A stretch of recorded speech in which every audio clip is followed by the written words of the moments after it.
It started automatically. Figures I got a bad throat today. Do you? If you need something, always feel free to just get up and go get another Okay. water or whatever you need. No, I'm good. My drainage. We were in Florida last week. Oh, really? Yeah, and I picked up some sort of a throat, Yeah. just drainage. What was the temperatures like down there? Beautiful. Was it? That's the time of year, man. Yeah. 80 That- and sunny. That's perfect. Yeah. Sucks to be I around mean, here. there's parts of Florida you can go to in the wintertime where it's still, you right. know, but man, this time of year, all of Florida is perfect. What part did you guys go to? Orlando. Oh, okay. So Yeah, so we went out a to little more south. Cape Cocoa Beach. Yeah. We Cool. spent out there. That's on the Gulf side, right? Nope, that's the ocean. Is that the side. ocean side? Yeah.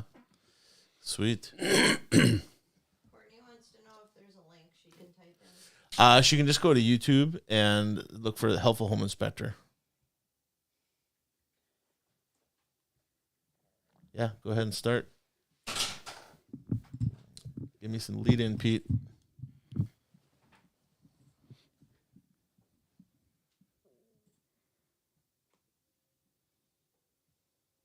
You don't have it turned on. Remember I told you not to turn that other button off? You gotta hit the other button. The sound's not coming through.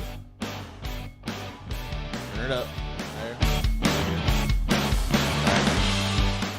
Hey, welcome back to the Helpful Home Inspector Show. My name is Matt Yake. I'm the Helpful Home Inspector, and we're here today with Bill Myers of Myers Electric. Today we're going to be talking about electrical safety in the home. Electrical safety in the home, an important topic for all of you out there. Now, as far as the show today, Bob was supposed to be here with us. I know I hyped it up or whatever. He was going to be hanging out with us, but Bob is still suffering some old age issues. So I know he's out there laughing about it right now, but Bob is getting old. He's not that old. He's only 65, 66, but he's having some pains and stuff and could not make it into the show today, but he'll be back hopefully on his feet soon. Bob, get well soon. We're all hoping for you. And Kate, too. Kate was having some health issues, too. But, yeah, that household, I tell you, they got to get it together over there. Absolutely going to have a great show here for you today. Lots of good information. We're going to start out, as we always do, with our Defect of the Week. The Defect of the Week today is in reference to support columns in your home. So, support column in your home, very important, holds up your house, and something you don't want to mess with, right? Okay. We were in a number of houses where the support columns have issues, but this one, it was something else. All right, Peter, switch it over to the computer for me, please.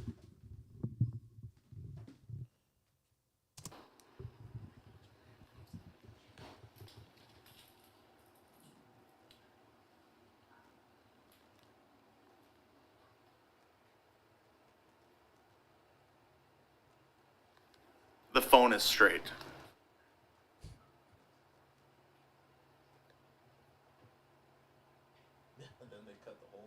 Oh my God. Oh, and there's no joist hangers on anything.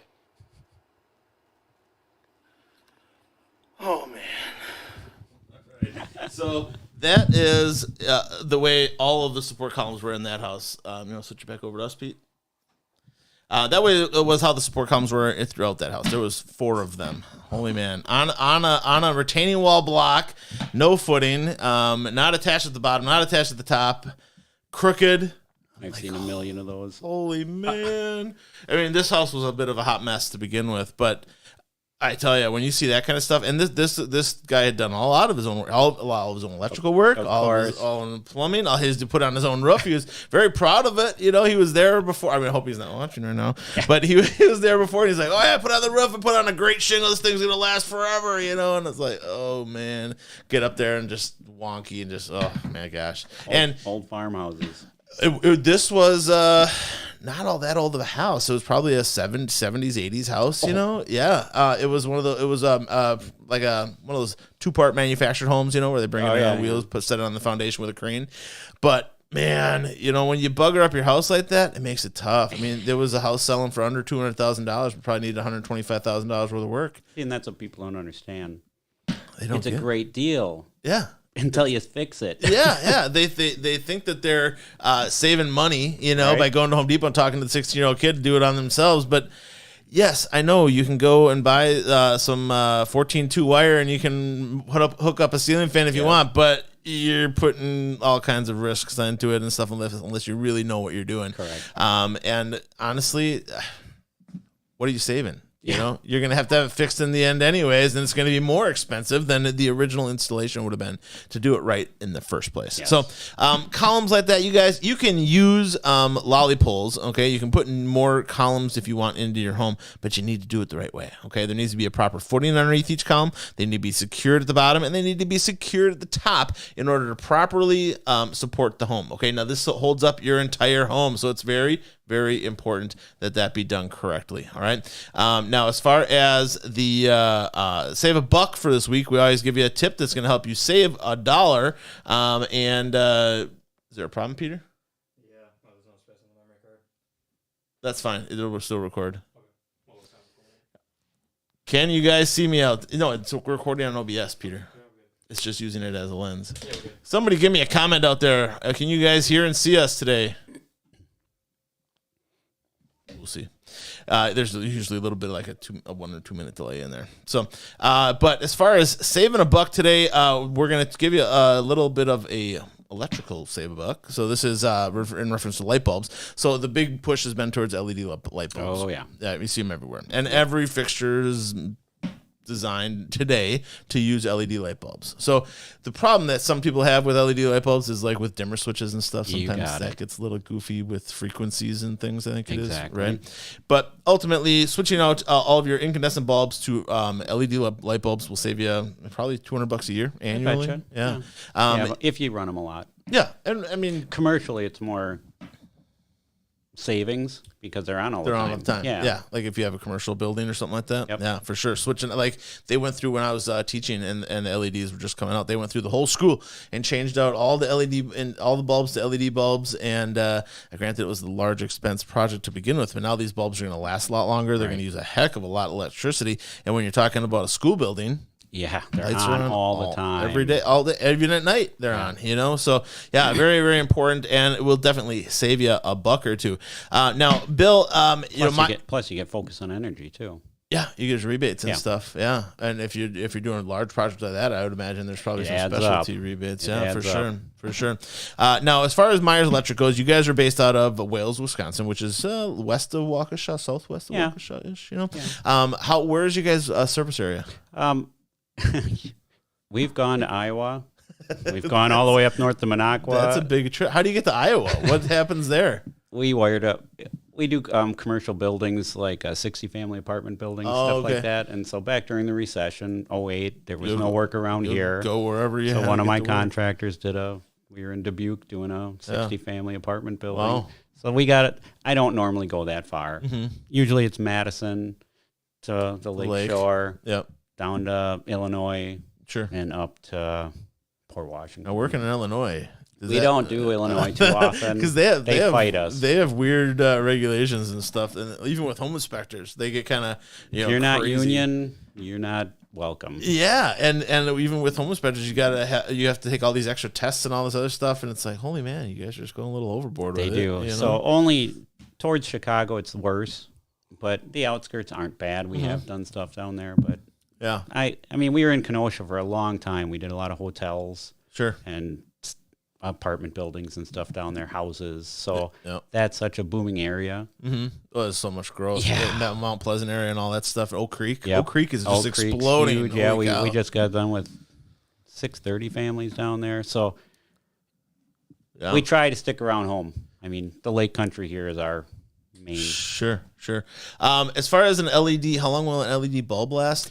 It all depends on the bulb, but I mean, they'll say up to 10 years. And so I always like to speak truths. So it's like I think we put our first LED in back in, oh boy, I bet you 8-9 years ago. Sure. And I think they're still going. Yeah. So outside lighting on buildings has something to do with how long it's on and the hours of operation. And stuff the main like thing with LEDs is the LED doesn't go bad.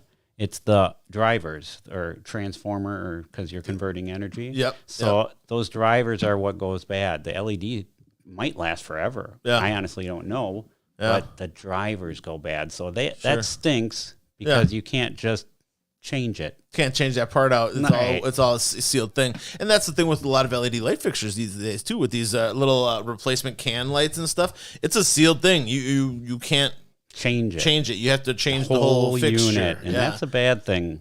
Yeah, That's bad about them. Yep. Because then what's the odds that if you had a new one, that the new plug is going to plug into the Right. receptacle of the old one? Right. Yeah, that doesn't.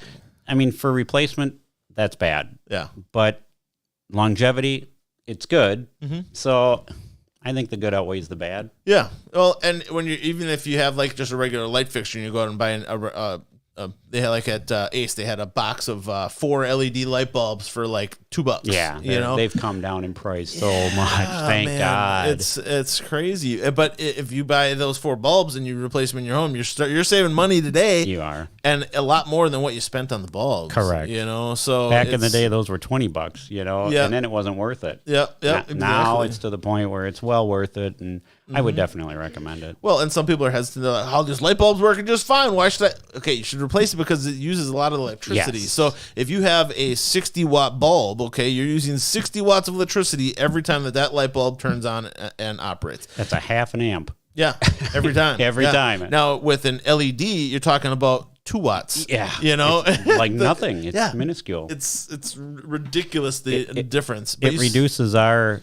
So when we wire houses for lighting, Yeah. you know, it reduces our circuits. You know, like the circuit breaker it's got laying here, we can run down to 1 circuit breaker instead of 3 that we used to have. That yeah. tells you the load. Mm-hmm. So it's significant. Oh yeah, for sure.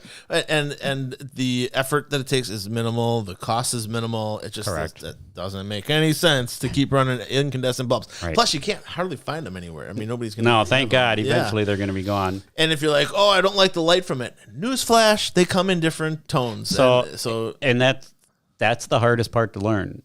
I mean, for me, I'm old school. You know, I'm used to incandescent. I'm used to metal halide. yeah, So all which of a was sudden, really bright Yep, and hot. and Those hot. things ran hot. Yeah. So now we have to go to LED. So I had to relearn all this. So the biggest thing is, I always remember 3000K is what you want for your house. That's the reddish, the incandescent type look. And then you work up to 4,000 or 5,000. Well, now you're in the white light, yeah, like we use for commercial. yep.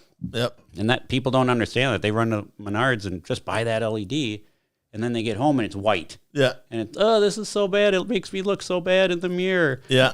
And I'm like, you gotta look at bought that the K wrong value. kind. Yeah, they're Well, all different. And it's some of it's personal preference. It is. you Yeah, know. some people like that white. Yeah. You know, I don't Super like white. it. Yeah. I don't like the super. I like the little softer. It makes you look sick. Yeah.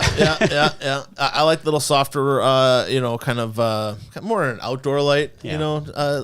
hue. But yeah, they come in all different hues and colors and texture and tones. You can actually. So, for example, my son has. We bought him a Christmas present for his car. Yeah. Lights that go underneath. Sure. He can adjust those lights under his car. They're all LED. Mm-hmm. Just turning a knob, and it changes all the color of the rainbow. Yep. Every different color by just that's- turning that. That's like these guys back here. So this guy, he comes with a little remote control. Yes. I can change the color to whatever I want. Exactly. Even if I just want to go with white, I can change the hue and tone and stuff. The beauty of LED bulbs, people. It is. It really is amazing. I mean, the possibilities are endless. They are. But the main thing is you're saving a buck. That's you're saving big bucks. a lot of bucks. Yeah, big bucks when It's you- definitely worth putting in the effort to switch out those bulbs.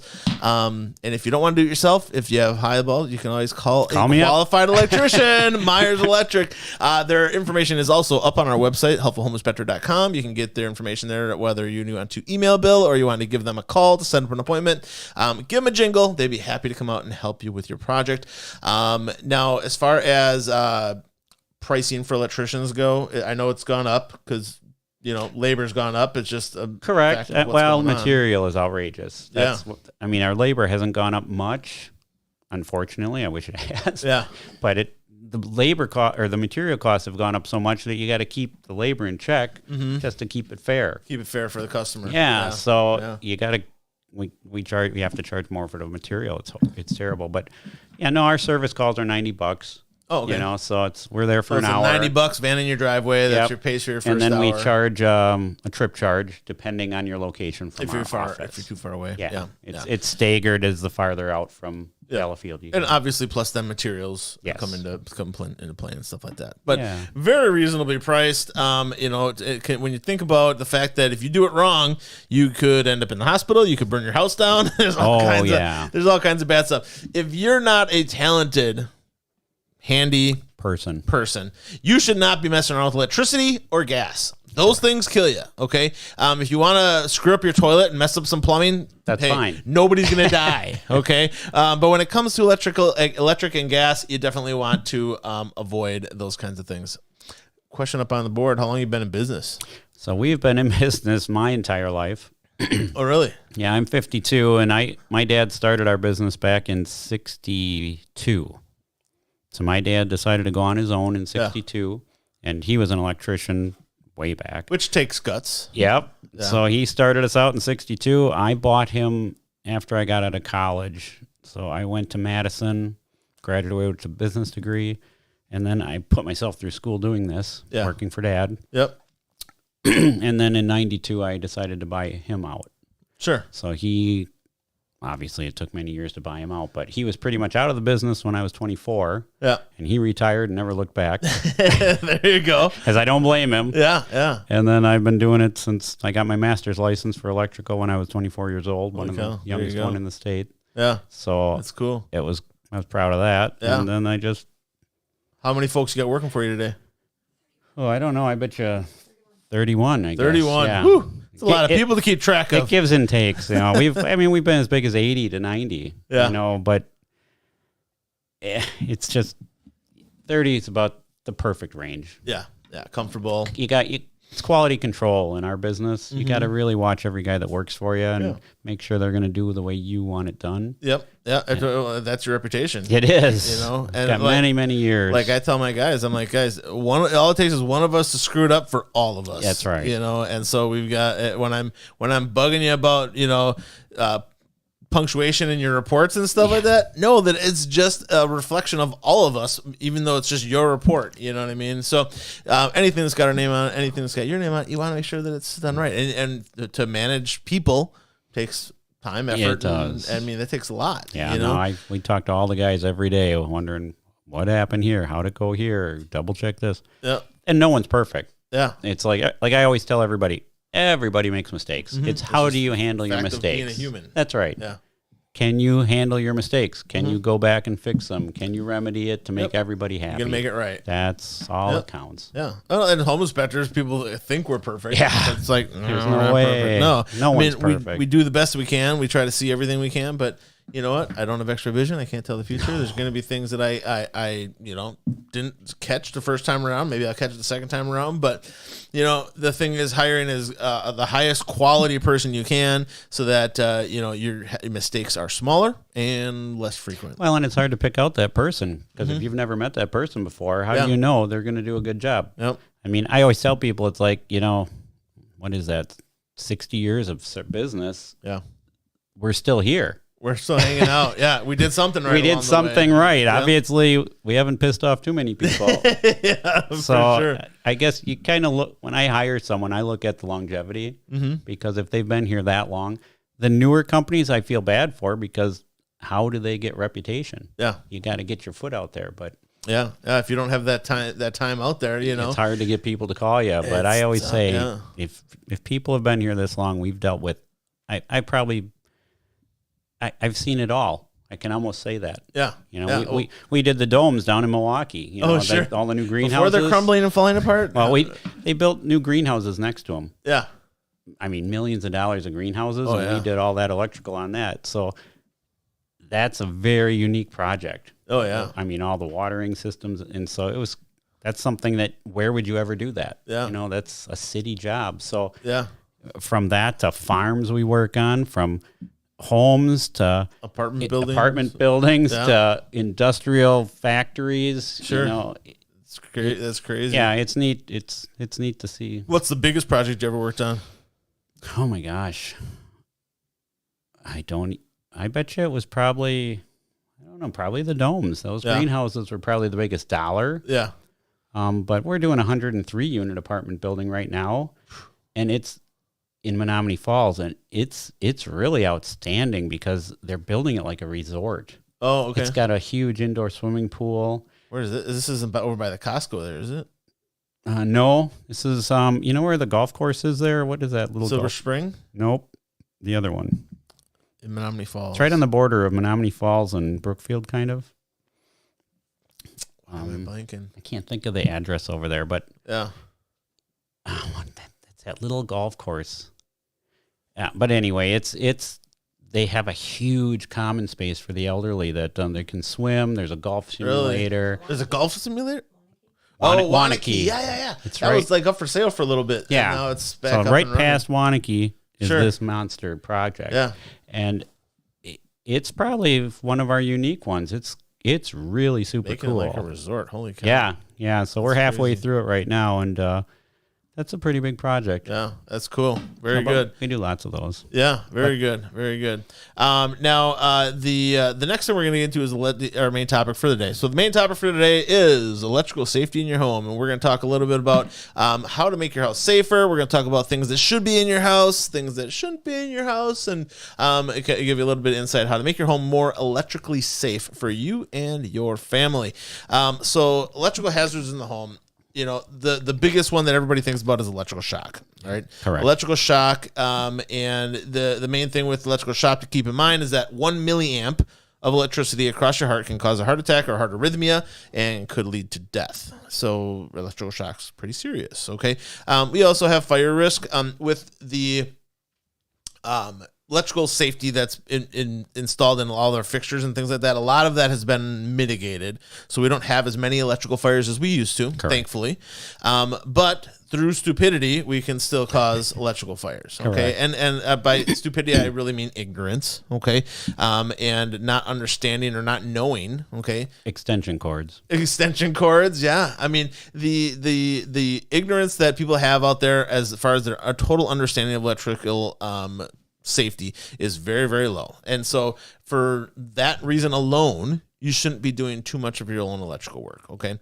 If you want to replace a light fixture and you're extremely handy, cool, go for it. If you're not, you either need to educate yourself a lot and put a lot of time into educating yourself about that before you take on that project, or you need to call a professional, which would be the better way to go. Okay. Not only is you're assured that the fixture is going to be installed correctly, okay, and safely, but you're not having to do all the running around all the time and all the effort and all the things that go along with the learning part of it. Well, that's a lot of what people don't understand is the material aspect behind this. To run around and find that and get the right part, it takes so much time. Yeah. It's amazing. Yeah. And when you don't realize what you're doing, it's 10 trips back and forth. Oh yeah. I mean, It's like me doing plumbing. You know, back and forth Yeah. from Home Depot. It's like, oh my God. Instead of getting it all done Instead the of getting first it all time, done the yeah, first how time. much are you spending? And your Time. time's worth money. It You is. know, and basically when you're looking at electrical work, you know, things are not as cheap as you might think. So I mean, to do a light fixture isn't the end of the world because you can turn the switch off you can turn the switch off. and the power's off. Yep, And you know it. Yep, you can turn the breaker off. Yep. Or you can turn the breaker off. But 9 times out of 10, I'll get people calling me, my husband changed that light this weekend, and now the whole kitchen's out. Yeah, We need light. Can you please come today? yeah, because He mixed up a wire. You know, it's something very simple Yep. that messes you up. Yeah, or replace an outlet, and now none of my None whole of the living, outlets my whole work. living room doesn't work anymore, and it's because they're all wired in series, and you mess one up, and then Well, and you don't know who wired the house before. Yep. They might not have done it right. Yeah. And so now your colors that you're looking on YouTube video don't match, and now they mess up a color of the wire because the other electrician didn't. and now nothing turns Now on. nothing turns on. Yeah. And so then Yeah. we're there fixing it, and it's harder, and so it's just easier. Give us a call right away. Yeah, give them a call, get it in. That's how far out are you guys booking? Like, Well, 2 weeks. 2 weeks. That's not bad. No, it was 3 months. Yeah, considering the labor shortages and stuff like that, So 2 we weeks ha- is not bad at We all. have caught up. Yeah. But definitely something that you don't want to mess around with when it comes to electrical safety. So one of the things with electrical safety is grounding. It's a thing that's commonly misunderstood. Okay, a lot of people don't know a lot about grounding and why grounding is important and things like that. But if you have a 2-prong outlet in your house, okay, and you have a 3-prong device like television, anything, whatever, stereo, radio. Yep. You don't plug that into the outlet because there's 3 prongs, right? So some people are going out and get these bypass connectors, right?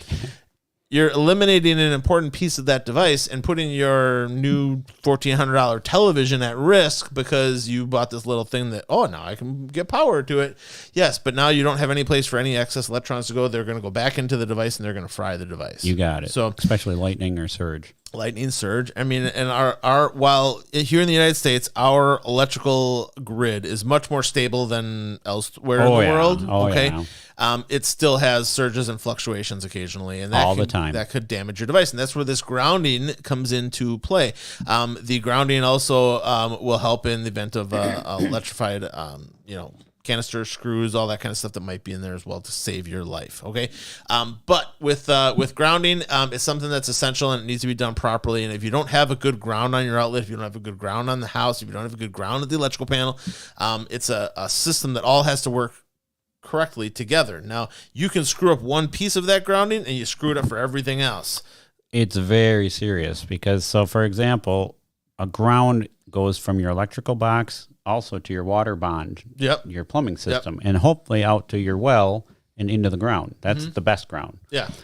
If let's say someone moves into your house and cuts that wire, and now you don't have a ground on your house, period. Yeah.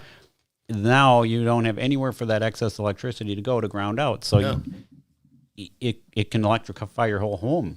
Or people had those grounding rods outside. Yep. You see some pipe sticking out of the ground of the wire, and you just disconnect it because it's in your way. Right. When you're cutting grass, you just eliminate the ground from your house, and that.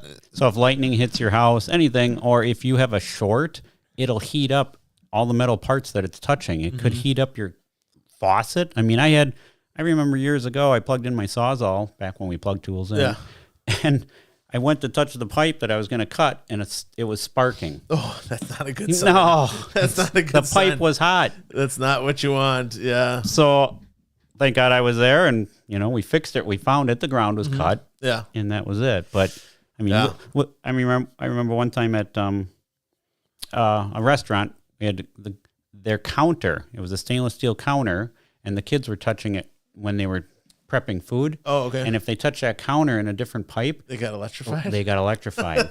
Not good. And it was 110. Yeah. I got there and I put my meter on it. At least it's 110.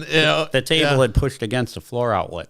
Oh. And it was electrified the table. Yeah. Oh. So, but if that table were grounded, it would have solved. It would have tripped the circuit. Yeah. But who would ground the table? Who would think to ground the table? But if it bumped against the outlet, the canister or the outlet should have thrown. But it's just a certain way sometimes it did. Happens. Yeah, it's serious. Yeah. Now, we're not going to geek out on it too much, but there is the thing that's closely related to grounding called bonding, and that's basically just making sure we have continuity through the ground, right? Yes. Okay. But you don't really need to worry about bonding unless you're an electrician or a home inspector. That's or pools. A pool. Yeah. Yep. But when you hear bonding and grounding, just worry about the grounding part. So. What? Oh, a generator? Yeah. Generators are something that you guys are selling a lot of these days. Oh my God. Yeah. Yeah. I've in our entire life of doing this, I bet you these past 2 years I've sold more generators than we have in the entire business. Now we're talking about in-home, house standby ones, right? Whole house, automatic, natural gas generators. Yeah. And it's nonstop. Yeah. I mean, it's nonstop. So these generators are going to run your entire house. So if power goes out, it'll blink. The lights are going to go out for like 5 seconds, and the generator kicks in, automatically jumps power over to the house. Your whole house is back up and running like nothing ever happened. That's great. You can hear it out there. It sounds like someone's mowing the lawn. Yep. But they run on natural gas. And it's natural gas, so you don't have to worry about going and putting gas. Yeah. The gas going bad, over time. Yep. They are ideal. Yeah. And even if the power goes out, it's still going to operate because natural gas is still running. Correct. Pipes underground. Yeah, natural gas always will run. So they're very stable. They were out a year with the supply chain issues. Sure. But now they're all caught back up. Problem is the prices all went up so high. Yeah. I mean, I think the How much prices we went. looking at? I mean, I bet you an they- install on a 20 kW to Yeah. run your whole house, Okay. automatic transfer switch, a normal install with your gas and electric near each other. Yeah. 10, 11,000, Oh, okay. something like that. So Yeah. not the end of the world, but No. And they vary based on the size of the house, though, too, right? yeah, you can get smaller. I mean, that's the average because they average. go up as high as 26K Okay. That's gonna be a kilowatts. big house. It's a bigger house. Or commercial. Yeah. No, commercial would be even bigger than that. Yeah, we've right? go up to 36. Yeah. That's 400 Yeah. amps. So, but those are liquid cooled. That's a little car engine. Yeah. You know, so these are all air cooled. It keeps the cost down. Mm-hmm. And then you can go down as low as 5, Oh, 8 that's kW, tiny. and then you just do a little sub panel, and Yeah. it runs your incidentals. Yeah. You know, freezer, well, furnace. Yeah. Well, a couple lights. And along with the generator thing, you need a transfer. That brings up the transfer switch. Correct. Right? You have to have the ability to switch over to the generator to power your system. And even if you don't want to get a whole house generator, okay, Myers Electric could come out and put a bypass switch in for you so that when Portable. you can you plug your portable generator in outside, you flip the switch over, and it now powers some, not all of your house. A portable system is not going to power the whole No. house, but you can keep your refrigerator running, you can keep your furnace running, you can the freezer running, yeah, and you can hook up these Sump essential pump. items. Sump pump, Big thing, sump pumps. Yeah, during storms when the power does go out, it's usually during a storm, right? Yep. So bypass switches are an important piece of that too. So generators, bypass switches, that's something. Well, and you can go as low. I mean, like I always tell people, that's the Cadillac, all automatic. Yep. You can drop it to a portable. You go buy yourself a little portable Honda. Yeah. Put it in your garage. We put an outlet on the outside of the house. You plug it in, and that's you're looking at $2,000. Yeah. And it's all manual. You go Yeah. down, flip the switch. Yep.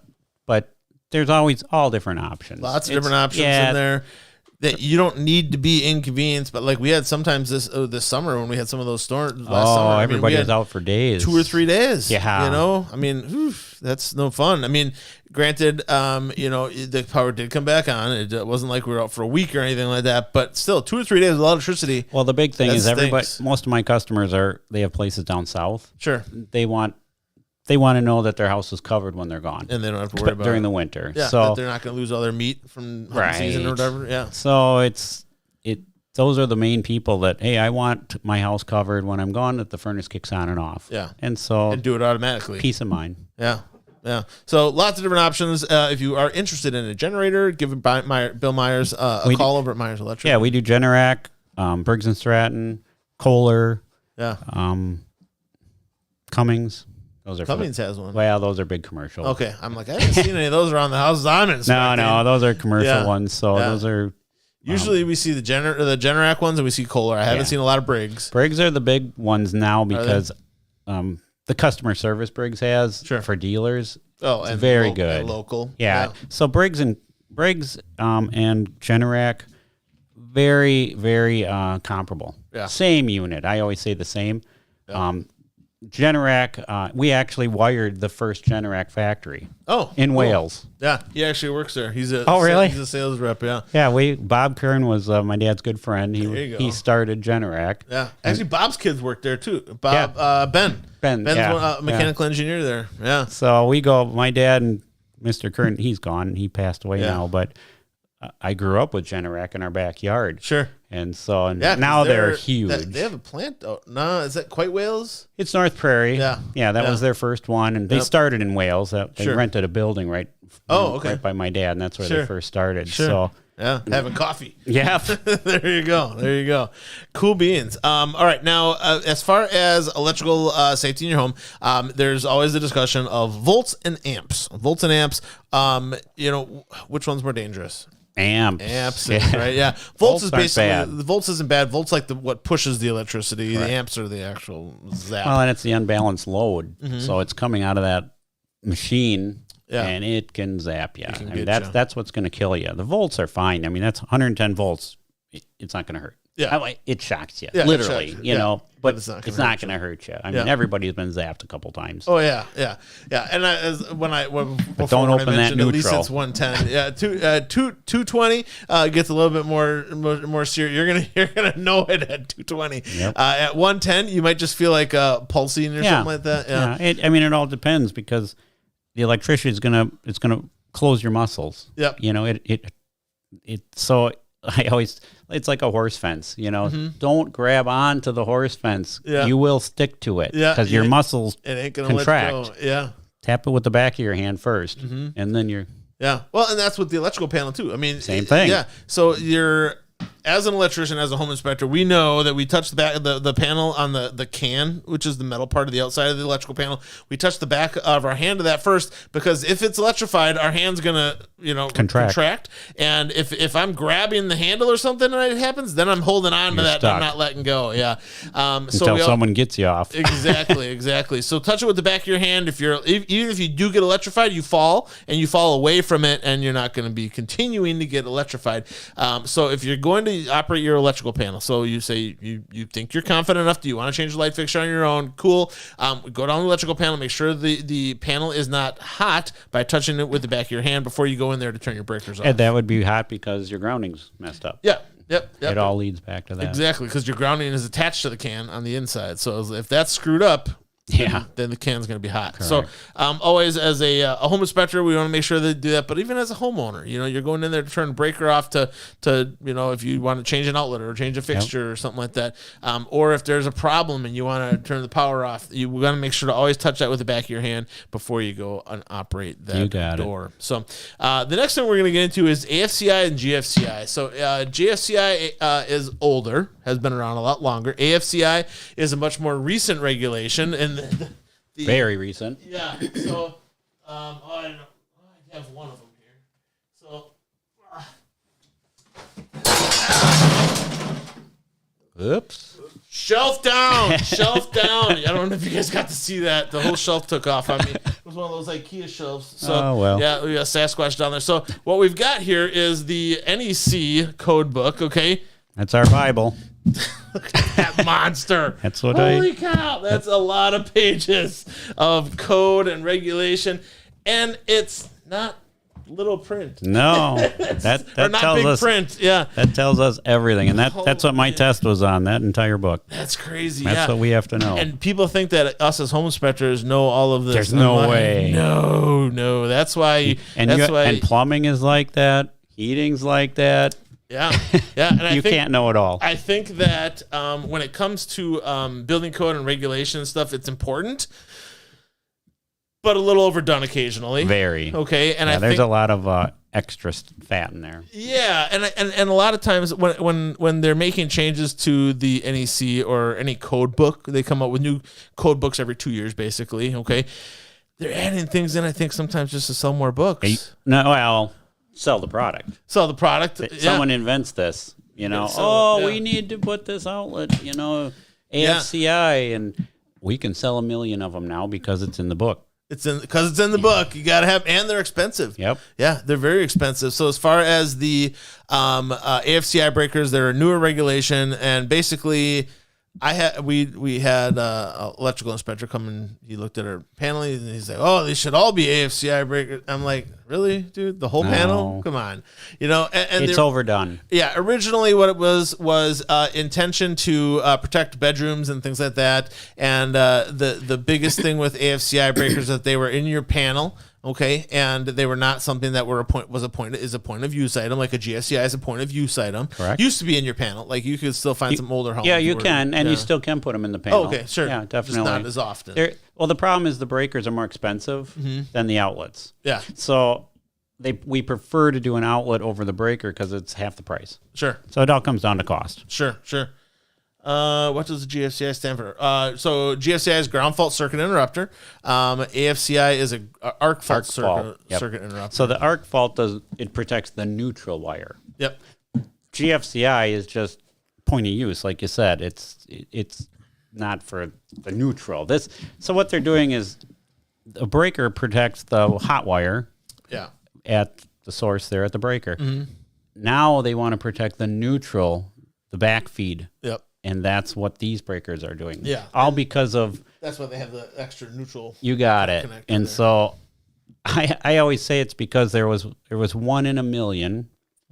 All it takes is one. Yeah, 1 in a million that some siding guy on a house screwed through the siding into a neutral wire. Yep. And that neutral wire must have festered over year after year after year with that little scrape on it, and eventually caught fire. Yeah, and you wouldn't have detected it. No, never. Without some sort of arc fault circuit interrupter. So you put an arc fault breaker on there. Now that neutral's protected. It would have tripped when that screw went through it instantly, and it would have never burned that house down. Yeah. The odds of a neutral burning a house down are so slim to none, though. Yeah. I think what happened was lightning hit the house, and that neutral caught on fire. It was a crazy story.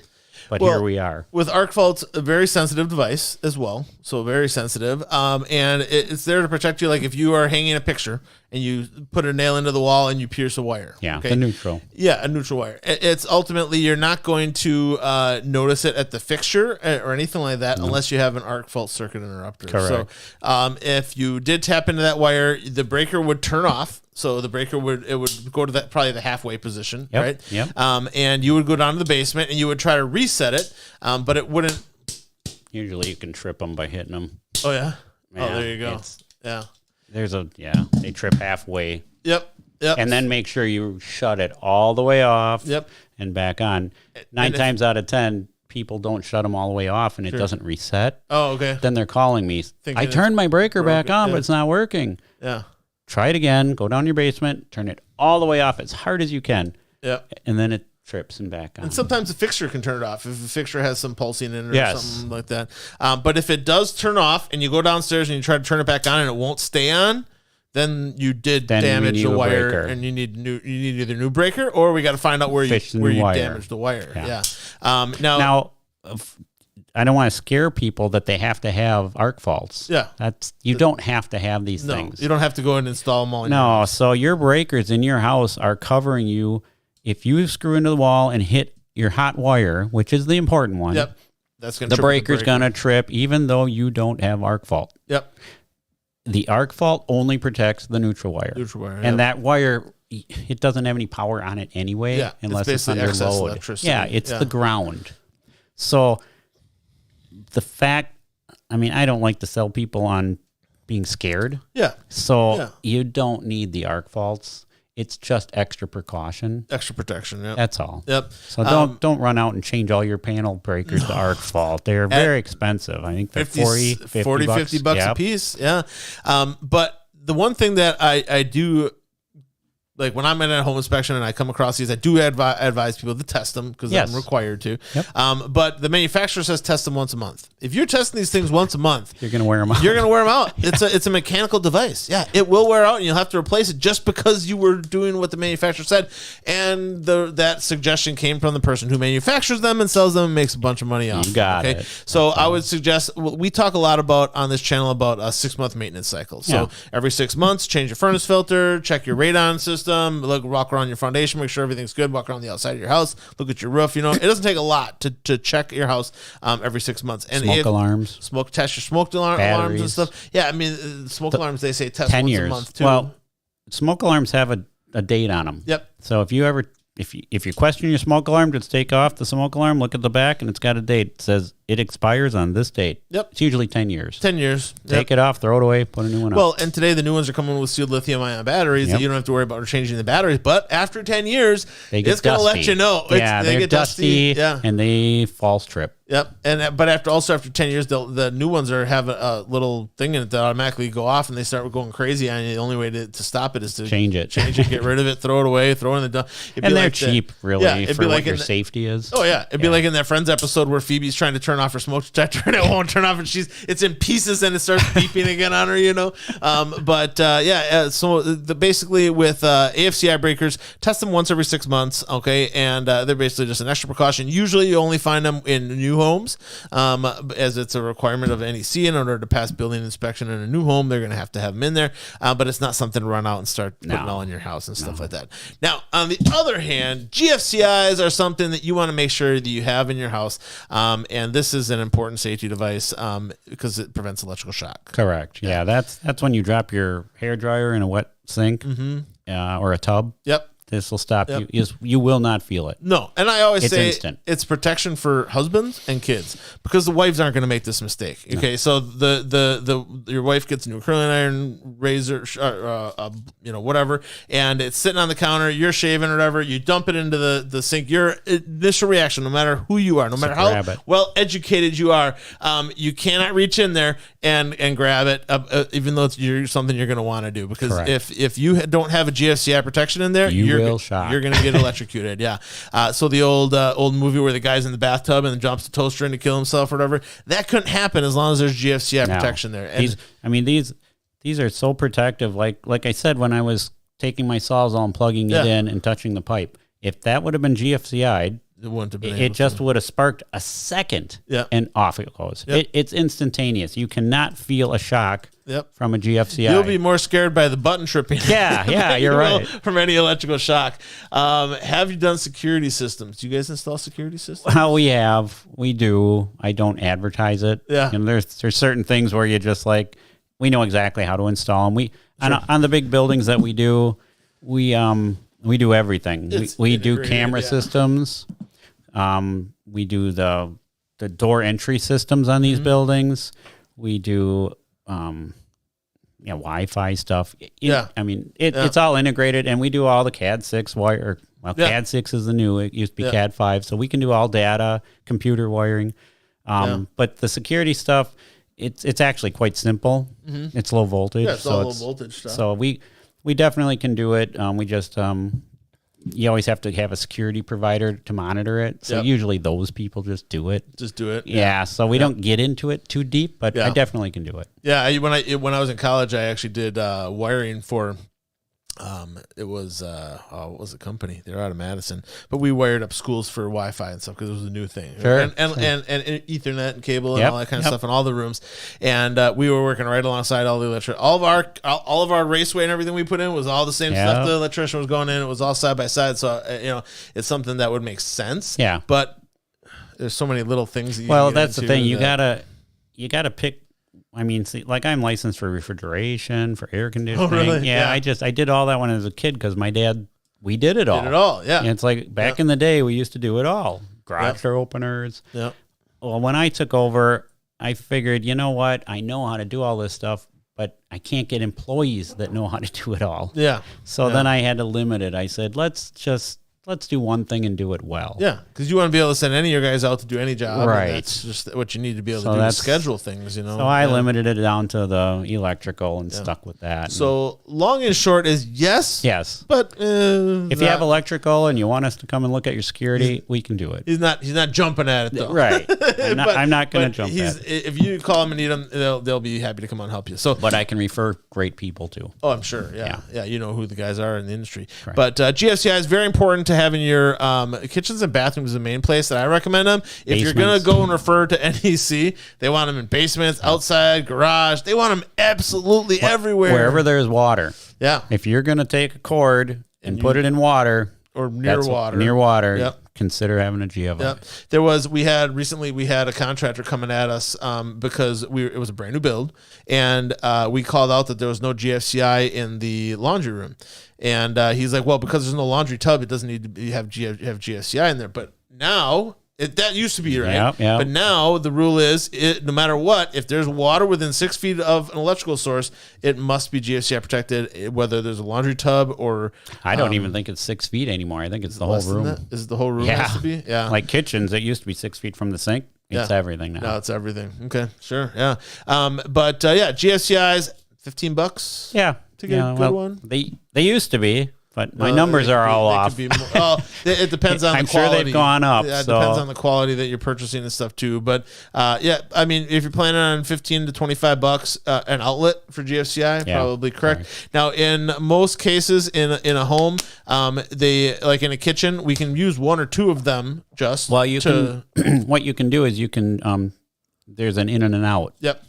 So you got line in your load, so you can run through that as a circuit breaker. Yeah. So now we go right down line. You put one in your kitchen, make sure it's the first one in line, and all the outlets will be GFCI'd based on the first one in line. So Yeah. you don't have to have 1, 2, 3, 4, Yeah, you don't have 5 to have 15 of them, GFCIs, right? Because we do have a lot of outlets in our kitchens We these do. days, But if you protect that series by in the first one, the one closest to the electrical panel, Yes. all the rest of them downstream from that will be protected. You got it. They run right off that. Yep, but you still have to make sure you're following the rules as far as how many circuits and outlets And you got to all know that which kind of line is in, Yep. load out, for power in, power out. Exactly. So that's AFCIs and GFCIs. Circuit breakers we talked about in there. What about surge protectors? So that's like an insurance policy. You either want it or you don't. Do you need it? Do you not? If you have a very expensive computer, I would have it'd one, be but worth it. Yeah. so surge protection kind of gets me because it's up in the air. So of course, all the people that sell surge protectors are going to tell you, gotta have a surge protector. It's Yeah. going to protect everything. Yeah. I've seen surge protectors blown off the wall Really? from lightning. Yeah. So what good did they do? Yeah. Nothing. Yeah. They blew right off the wall. So What about those whole panel ones? same thing. Those are the one I've seen blown off. So Yeah. we install them all. But the problem is if lightning hits your home, it depends where it hits. Yeah. If it hits your home, it's going to blow that surge protector apart. And it's everything in your house is wrecked. It's so great of energy force. Yeah. Nothing's going to stop Nothing's it. going to stop it. Yeah. Surge protection covers light surges. Yeah. Very minimal. And Now- so they do their job, but usually you want to protect against lightning or something major. Yeah. It won't It's protect. going to still fry. It's going to fry. Now, with lightning and stuff, some people put these rods on their roof, Yeah, they attract the lightning. Yeah, I'm like, you're attracting it intentionally. But there's two schools of thought. So I've installed a lot of those in the past and the old barns and stuff. Sure, yeah. It takes, so those lightning rods, we hook wires from the rod all the way down to the ground rod in the ground. So you're Sure. diverting the energy. So hopefully So- it doesn't. Yeah. So some people say you're attracting it and you're bringing it to your barn, which they're right. Yeah. Some people say you're taking what would have hit your barn anyway and diverted it instead of burning your barn down. So I've seen barns burn right to the ground with lightning rods, Yeah. hit by lightning. Yeah. Now these lightning rods, folks, if you ever looked at the peak of a roof, they look like little copper spikes that are sticking up in the air. Yeah, like a church steeple. Yep. And then there'll be a thick copper wire usually running Yep. all the way down to the ground, hooked into a grounding rod that's supposed to be tamped 8 to 10 feet into the ground, Yeah. and hopefully diverting the electricity. But But in our area, ground rods don't do much good because our ground's not wet. yeah, We have gravel and sand. yeah, There's no moisture. So a ground rod does no good in dry soil. So you're not taking and diverting that energy properly. and you're not going to hook up to the gas line. No, which is no, no. grounded. You're not going to find a water line outside to hook it up to. I mean, A well. I've seen somebody. Oh yeah, if you hook it up Wells to the are well good. casing, yeah. I've seen some people try to put them on exterior spigots, but I'm like, that's not No, gonna work. no. Yeah, 'Cause, so well, now the whole house is PVC. yeah, So there's no There's- copper grounding yeah, anymore and, in your and house. PEX, right? Yeah. So two schools of thought, you do what you want. Yeah. Now, as far as electricity goes, we do have a lot of older homes in southeastern Wisconsin. There's arguments on both sides of it. Knob and tube wiring. I've heard people that, there's nothing really wrong with knob and tube. It works great. It's My been dad- outstanding. It My was dad easy would to swear install. by it. Yeah. Knob and tube is the safest wiring out there. You would- It is Yeah. because you have no neutral and ground carried with it. Yeah. So you will not get a shock from it because you're not going to get grounded. Grounded, So yeah. for example, a new house, we have that ground and neutral all in one box. Mm-hmm. You put your hand in there, I guarantee you every time you go in that box, you're going to get zapped You're gonna get- because you're gonna you got touch the ground something. right there. Yeah. Knob and tube never had that ground. The hot was separate. The neutral was separate. You never got to touch both. Yeah. Where you could get electrocuted. Yeah, so my dad always swore by it. He's like, that is the safest system out there. Yeah. Of course, it wasn't properly, fuse panels and stuff. It wasn't properly done. Yeah, the concept of it is correct. great. Yeah. was correct, and it was great, and it did its thing. It was breakers. inconvenient installation. Yes. They don't work. Doesn't work with circuit breakers. It only worked with fuses. Fuses. Okay, and the wiring that they used was a cloth fabric wiring that just Deteriorated and breaks off. Yep, and then they use a tar tape, to put joints together instead of like wire nuts and Solder. stuff. Those other things are the problems with knob and tube wiring. Yeah. The knob and Not tube the wiring wiring concept system. or Yeah. system isn't the problem. It's the elements of it that were the problem. Yeah, so it's the pennies in the fuse panels. Yeah. It's not circuit breaking the wire properly. Yeah. Yep. So I mean, it's knob and tube, not all bad. not all bad, but you definitely have to change it out. Yeah, you definitely got to upgrade. It's not something you're going to leave in your house. Yep. It's got to go. It's got to go, and it's difficult to replace because it's in your walls. Very difficult. And so usually someone like you will go in there and, hey, your attic's full of it, your basement's full of it. So we go in and we get it out of the basements, we get it out of the attics. We can't get it out of the walls. Yeah. Until you remodel that room. Yep. Then change it out. Then you can pull new wire. Yeah. So we stop at the walls and just reuse it. Unless you open up the walls, but the cost is so significant, it's not worth it. Yeah, and the labor. The labor. It's just it's not the materials, it's the labor. Yeah, in that case, hours and hours of doing it. We were down in during college again. We were down in Milwaukee around UWM at some of those old, historical houses and stuff, and we were remodeling some of them, tearing out the plaster walls and stuff like that, and the guys wanted to run wire through, and these houses were balloon framed, so that was a piece of cake, because it was all open, but that was a fire hazard in itself, but when you look at newer residential construction at basically 1930s on, there's going to be blocking and bracing and bottom plates and top plates and all this other type of stuff that you can't get around. God, no.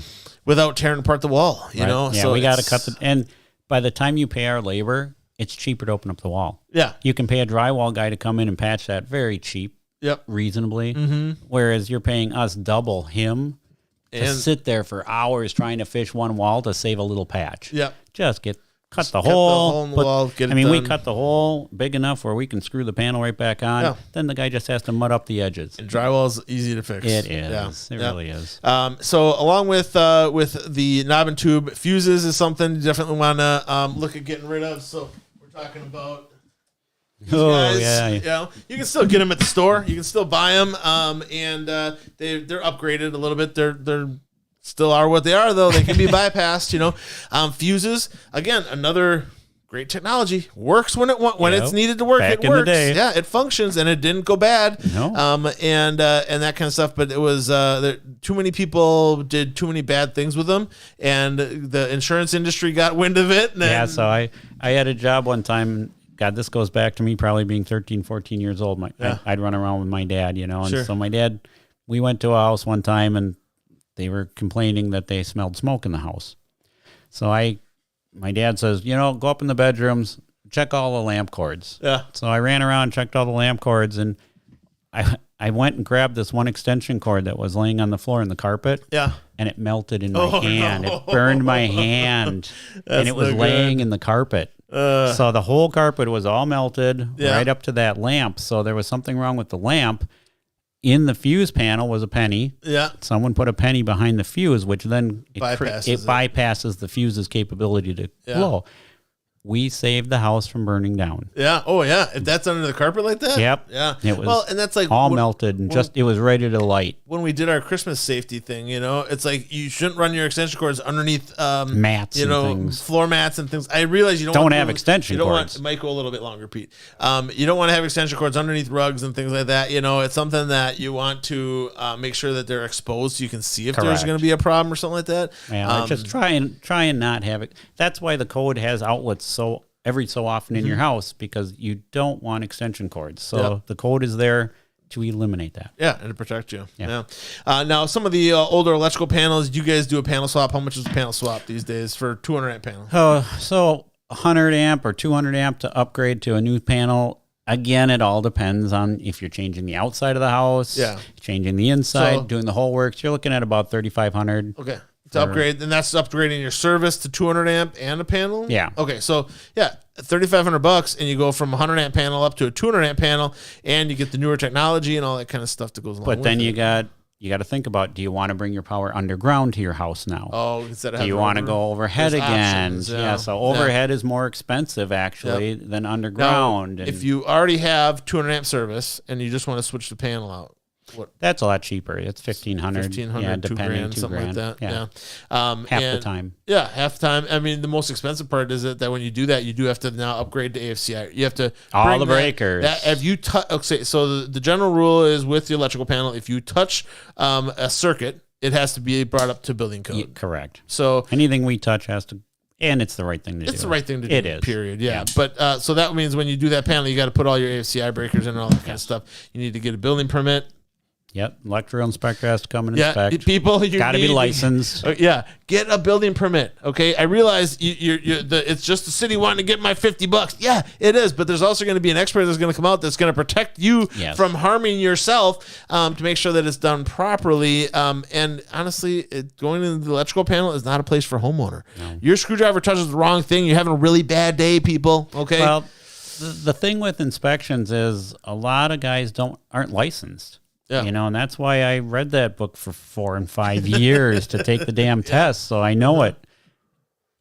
Guys out there aren't licensed, and then they go and do this stuff, and then we see it. Yeah. And it's a mess. Yep, it's a mess that you pay extra for to clean it up. So if the guy can't pull a permit, do not hire him. Yeah. Yeah. I mean, you can pull a permit or you don't. I mean, I'm going to do my work to cover that permit no matter what, because it's my livelihood. Yep. But I always tell people, I said, if you want a permit that's entirely up to you, I'm still going to do it to code. Yeah. But there's guys out there that don't do it to code, and that's where the inspector comes in. Yep. Because then he can come in and say, what the heck did this guy do? Yep. This isn't right. Isn't right? Yeah. I mean, and the electrical inspector, they may not catch absolutely everything, but they're one stopgap to protect you. Okay, and it's just one level extra of protection to make sure that the job is done properly and that you're not going to get electrocuted. Yeah. Okay, so that is panel clearances. How important? I mean, so that's important to the inspectors. I don't think it's that important. Yeah, you know, I downplayed a little bit, but that's minor in our industry. Yeah, but panel clearance is 3 foot.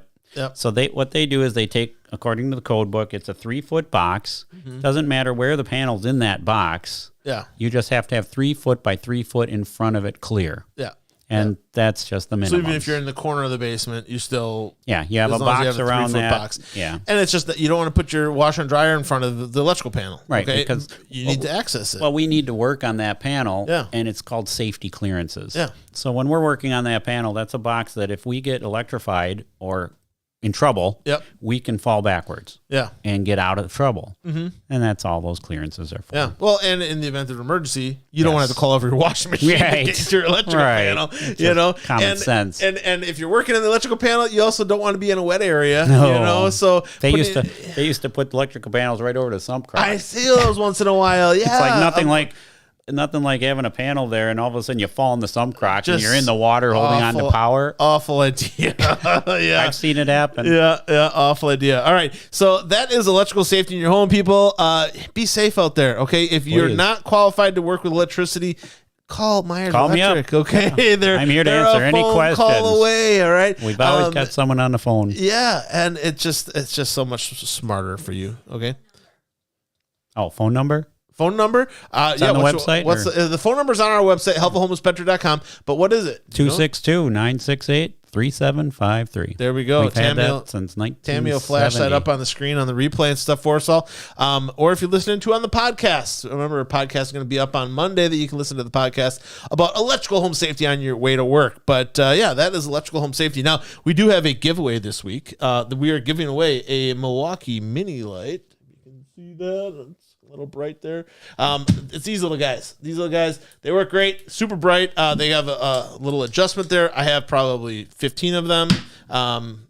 Just every time I see them, they're just convenient. They are. I love these things. Those little things are great. I've got these. And it fits in your pocket. It's just really nice. Yeah. They make a bigger one that I use when I'm inspecting that's like 1,100 lumens. You know, it's like super. It's like light up the sun. They're great when you're snowmobiling out in the dark if you got a problem. Been there, done that. Yeah, exactly. But that is what we're giving away today. And the general way we would do the giveaway is if you've won a prize in the last month, you cannot win again. But the question of the day is, what was the average kilowatt hours used in a 1,500 square foot average American home in 2022 per day? How many kilowatt hours per per day did the average American household use? And that's assuming a 1,500 square foot house. There's obviously bigger ones and smaller ones and stuff. But the average use per day, and you got to get as close as possible to the answer that I have on the card. Even if you're not tuning in live and you don't put it in, you can do it on the replay. You can put it in the comments. The first person to give it to me will get this new Milwaukee. How many lumens is this thing? 325 lumen flashlight. It takes 3 AAA batteries. It works great. I have a lot of them. Yeah, very cool. Now, one of the things that I did want to ask about, and that I kind of have been seeing a lot of the electric companies saying, "Oh, you get free solar panels," and we install. What's the deal?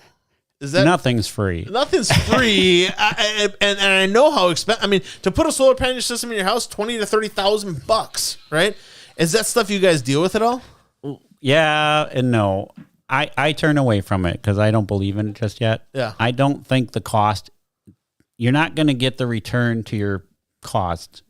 Yeah. It's not there. Other electricians are going to argue me. Sure. So you have to really do your research and look at it, because now the rebates people are saying are big enough that you can install that system and it will come back. The problem is the battery saving technology isn't here yet. So you can have the solar panels. They have to charge your batteries in your house. Yeah. It's just like a car. A Tesla wall is still it's not there $10,000, $12,000, right? Yeah. And then those batteries are going to only last 5-6 years. Long they wear and out, then you got to buy that battery system again. Yeah. Is it worth it? Mm-hmm. It doesn't work for me. That's why I burn pellets. Yeah. The pellets are the best renewable energy. We had a whole episode on that with Bob. Yeah, Bob and Larry from the Fire Factory. Yeah. But yeah, I mean, I can't. So I'm not there yet. I know a lot of people that have put them in. So if they're putting them in for free, well, they're not free. They're not. You're still going to pay. Yeah. No, you're getting rebates. Yeah. So you're getting a better deal when you put it in, but really do your research. I honestly don't know the rebate. There's got to be some weird thing. There's always a catch. When it says for free, it's not. Yeah, there's got to be something. Anything's too good to be too good to be true. It always is. Yeah, exactly. And when it comes to these solar panels, you guys, they're basically putting them all on your roof. I believe the way that the program works is that We Energy still then owns the solar panels for the entire life of the solar panel, even though it's on your property. You know, it's just. I mean, if we were in Arizona, get solar. Well, yeah, you're not going to have the cloudy winters, right? We don't have enough sun here to warrant the solar. There's solar farms going on. I've been driving around. Yep. Huge solar farm, like miles of solar panels being put up. Like up by Lomira, up by and wind.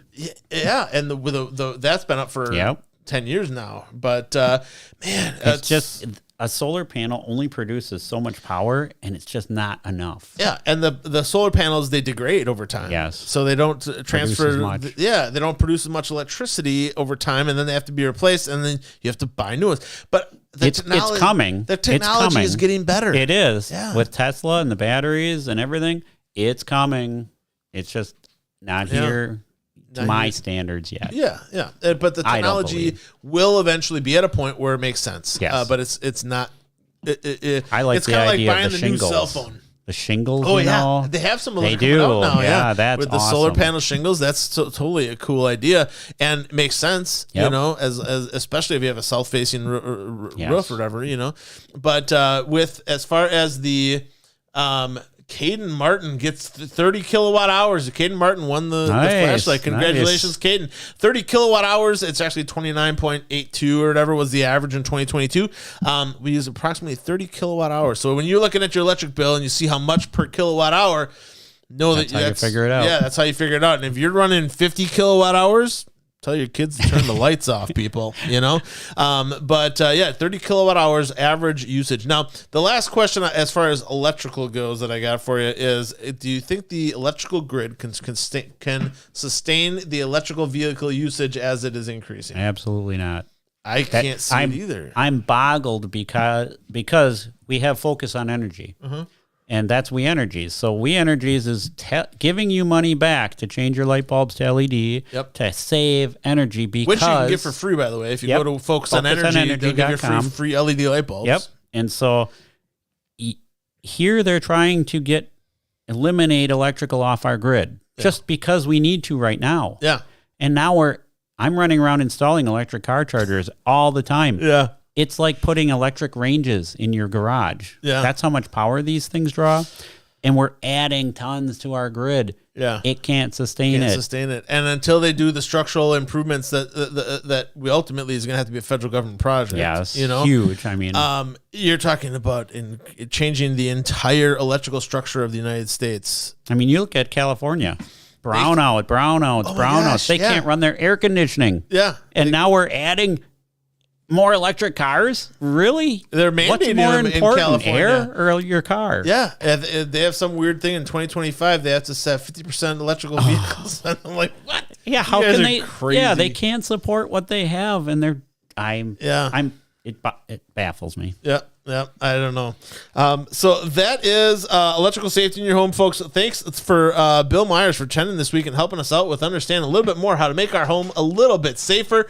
And ultimately, if you do have any questions with electrical work, if you need somebody to come out and put in that fixture, make the light fixture, put in the generator, anything electrical, give Myers Electric a call. Their information as far as their website, email, phone number is all up on thehelpfulhomeinspector.com. We'll have flashed the phone number up here and stuff, but appreciate you coming in today, thanks man. for having me. This is awesome. This is great. Now, as far as next week goes, we do have Mark and Sheila Smith coming back. We're going to talk a little bit about real estate again. We're going to be getting into home loan basics with Bill Moeller from Bank 59. Bill is a longtime lender and is going to have just a ton of information. If you're out there looking to buy a home, take out a loan, refinance your home, anything like that, to refinance your new remodeling project, whatever, Bill Moeller is the guy, and he's going to be here next week to talk to us a little bit about home loan basics.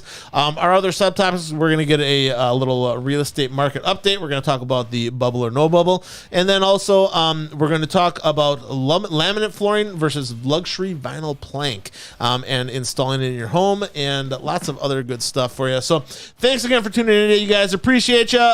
Make sure to check us out on the podcast. That'll be up on Monday. We'll also have the replay of the show up later this week. But otherwise, we'll see you next week. And I am Matt, the Helpful Home Inspector. Have a great one. We'll talk to you soon. Remember, the better you take care of your house, the better it's going to take care of you.